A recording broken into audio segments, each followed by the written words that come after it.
अब इस आइलैंड में गर्मी बहुत होती है और एमा फुल पैंट नहीं पहन सकती और वो पैंटी पहनकर भी नहीं रह सकती, तो वो अपनी फुल पैंट को काट के शॉर्ट कर लेती है। इसके बाद एमा देखती है कि डीन उस झोपड़ी में आकर सो रहा है, तो वो भी उसके पास आकर सो जाती है। तभी अचानक डीन एमा की तरफ मुड़ता है और उस पर हाथ रख देता है, पर एमा को ये अच्छा लगता है और वो कुछ नहीं कहती।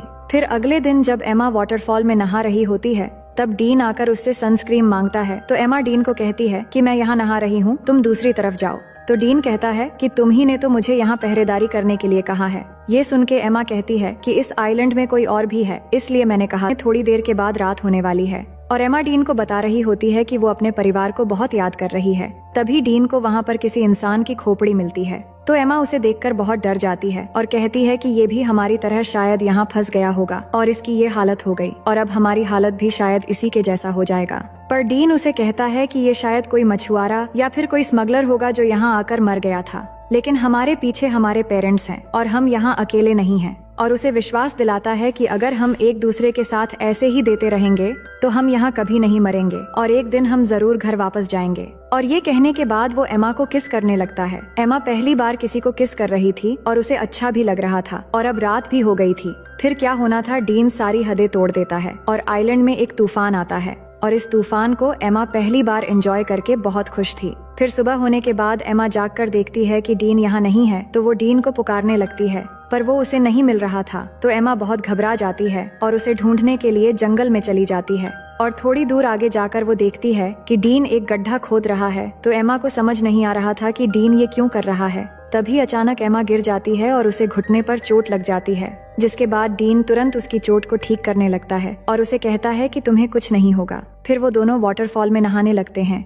और यहाँ डीन एमा को बताता है कि उसकी माँ एक कार एक्सीडेंट में मर गई थी और एमा उसकी बातों को अच्छे से सुनने लगती है। फिर थोड़ी देर बाद वहाँ बारिश होने लगती है और डीन उसमें मस्ती करने लगता है और एमा उसे देखकर खुश हो रही होती है, जिसके बाद दोनों बारिश में डांस करने लगते हैं और डीन एमा की बालों में एक फूल लगा देता है। अब एमा डीन से कहती है कि मुझे फिर से तूफान के मजे लेने हैं। फिर डीन एक बार फिर से तूफान लाने की तैयारी शुरू कर देता है। वहीं अब न्यूज में बताया जाता है कि एमा और डीन के लापता होने की 1 महीना गुजर चुका है और पुलिस को लगता है वो अब जिंदा नहीं रहे, इसलिए पुलिस ने उन्हें ऑफिशियली ढूंढना बंद कर दिया है। पर एमा के दोस्त को अभी भी लग रहा है कि एमा और डीन अभी भी जिंदा है और बारबरा को भी वैसा ही लगता है और वो जैक के साथ हेलीकॉप्टर लेके अपनी बेटी एमा को ढूंढने फिर से चली जाती है और उन दोनों को अच्छे से ढूंढने के लिए सबको पर्ची बांट रहे होते हैं, जिन पे एमा और डीन के बारे में जानकारी दी हुई थी। ये सब कुछ करने के बाद जैक बारबरा से कहता है कि उन्होंने सब करके देख लिया, पर फिर भी एमा और डीन नहीं मिल रहे हैं। अब शायद घर वापस लौट जाना चाहिए।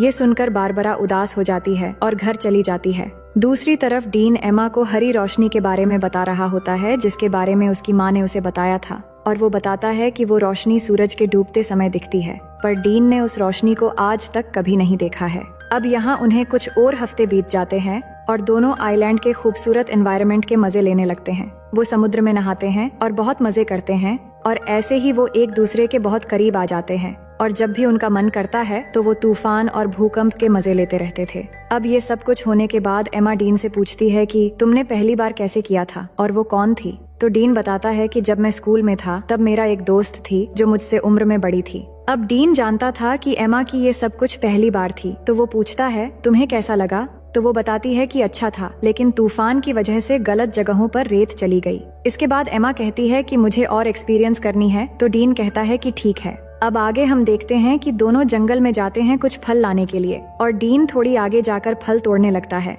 तभी अचानक उन्हें एक प्लेन की आवाज सुनाई देती है, तो दोनों खुली जगह की तरफ भागने लगते हैं और डीन जल्दी से आकर उस प्लेन को सिग्नल देने के लिए एमा की बैग में फ्लेयर गन ढूंढने लगता है, पर उसे वो नहीं मिलती। लेकिन तब तक वो प्लेन उनसे बहुत दूर चली जाती है। फिर एमा फिर से उस फ्लेयर गन को ढूंढने लगती है, पर उसे भी नहीं मिलती। तो एमा को लगता है कि उस आइलैंड पर कोई और भी है जो उनके चीजें चुरा रहा है। फिर आगे हम देखते हैं कि कुछ दिन और बीत गए हैं, पर उनके ऊपर से अब तक सिर्फ एक ही प्लेन गुजरा है और कोई भी उन्हें बचाने नहीं आया है। दोनों झोपड़ी में बैठ के बात करने लगते हैं कि उन्हें अब घर वापस जाने की उम्मीद छोड़ देनी चाहिए और यहाँ जंगल में पूरी तरह एक दूसरे के साथ बिताने का फैसला कर लेना चाहिए। तभी अचानक डीन को किसी जानवर की आवाज आती है, तो डीन जंगल में जाता है उस जानवर को ढूंढने के लिए। तो एमा को डीन की चिंता होने लगती है, तो वो भी उसके पीछे चली जाती है। और वही डीन जैसे ही थोड़ा आगे जाकर देखता है तो वहाँ एक ब्लैक पैंथर होता है, जिसे देखते ही वो भागने लगता है। और भागते भागते काफी दूर जाने के बाद वो अचानक जमीन पे गिर जाता है।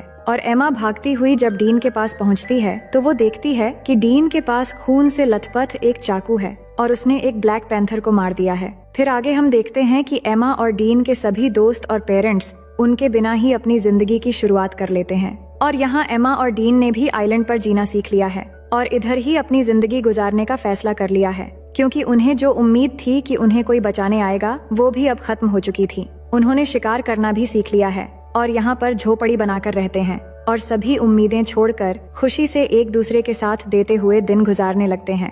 फिर एक दिन एमा उल्टियाँ करने लगती है तो डीन ये देखकर उसे पूछता है कि क्या तुम प्रेग्नेंट हो? तो एमा कहती है कि नहीं, उल्टियाँ बस ऐसे ही हो गई हैं। इसके बाद एमा अच्छा महसूस करने के लिए डीन के साथ लेट जाती है, पर जब वो दोनों बात कर रहे होते हैं तभी एमा की खोई हुई चीजें ऊपर से गिरने लगती है। और जब वो दोनों ऊपर देखते हैं तो वहाँ पेड़ पर एक बंदर होता है जो उनके सामान फेंक रहा होता है। और वो देखते हैं कि बंदर के हाथ में वो फ्लेयर गन भी है जो डीन को उस दिन नहीं मिला था। तो उस बंदर को एमा एक केला दिखाती है तो वो गन नीचे फेंक देता है, जिसके बाद उन्हें ऊपर से एक हेलीकॉप्टर की आवाज आती है तो वो भागते हुए खुली जगह पर आते हैं और एमा गन लोड करके फायर करती है तो वो हेलीकॉप्टर वाले उन्हें देख लेते हैं, जिसके बाद वहाँ से उन्हें रेस्क्यू कर लिया जाता है। और अब फाइनली दोनों 3 महीने के बाद वापस आ जाते हैं और एयरपोर्ट पे एमा और डीन के दोस्त और पेरेंट्स उनसे मिलकर बहुत खुश हो जाते हैं, जिसके बाद दोनों के पेरेंट्स उन्हें अपने अपने घर लेकर चले जाते हैं। अब घर आने के बाद डीन उसी रात को एमा से मिलने जाता है और वो बात करते हैं कि घर वापस आकर कितना अजीब लग रहा है। और यहाँ डीन एमा को किस करने वाला होता है, पर एमा नहीं करती और कहती है कि हर 10 मिनट में उसके पेरेंट्स उससे मिलने आ रहे हैं, अब शायद तुम्हें यहाँ से चले जाना चाहिए। और कहती हैं कि हमारे आने की खुशी में मेरे पेरेंट्स ने एक पार्टी रखी है तो तुम्हें भी आना है। फिर अगले दिन पार्टी पे सब जमा होते हैं और एमा के पेरेंट्स सबको कुछ कहने लगते हैं उनके बच्चों के वापस आने पे। इसके बाद स्टेसी डीन से पूछती है कि तुम सबके साथ क्यों नहीं हो?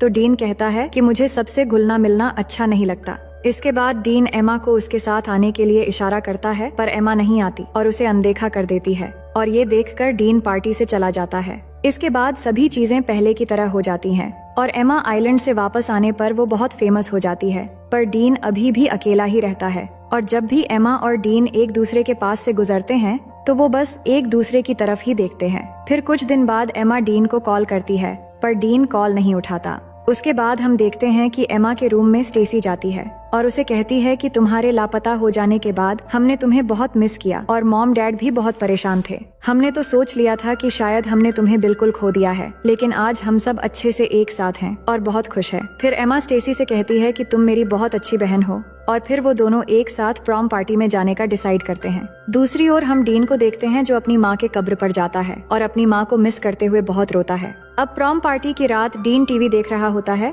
तो उसके पिता उसे पूछते हैं कि क्या पार्टी में तुम मेरे कोट पहनकर जाना चाहोगे? दूसरी तरफ एमा पार्टी में अपनी बहन के साथ पहुंच गई थी, जिसके बाद लिजी उसके पास आती है और एमा को एक सरप्राइज देने के लिए आगे ले जाने लगती है। और तभी एमा देखती है कि बाहर बारिश में डीन कोट पहन के खड़ा है और एमा का इंतजार कर रहा है।